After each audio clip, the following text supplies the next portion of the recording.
Бүгін еліміздің астанасы Нұр-Сұлтан қаласында әлемдік және дәстүрлі діндер көшбасшыларының 7-ші съезі өтті. Маңызды шараның құрметті қонақтары қатарында Рим папасы Франциск ең көне Әл-Азхар Ислам университетінің жоғарғы имамы Шейх Ахмад ат-Тайиб, Орыс православ шіркеуінің өкілдері, Израильдің бас ашханаз раввині Давид Лау сынды рухани көшбасшылар болды.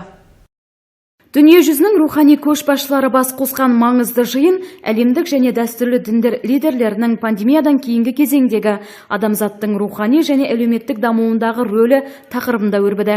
Шара дұға жасау үшін 1 минуттық үнсіздіктен басталды.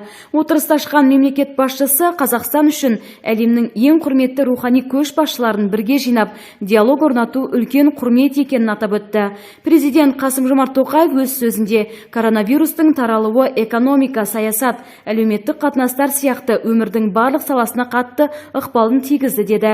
Мемлекет басшысының айтуынша, ірі державалар арасында геосаяси қайшылықтар күшейіп, әлемнің түкпір-түкпірінде шиеленістер үдей түсті. Ал бұған тарих бір ғана жауап қатады. Ол ізгі ниет, диалог және ортақ күш-жігер. Табысқа жетудің басқа кепілі жоқ. Қазақстан кез келген мәселені Біріккен ұлттар ұйымының жарғысына сәйкес тек қана келіссөз үстелі арқылы шешуді үнемі айтып келеді.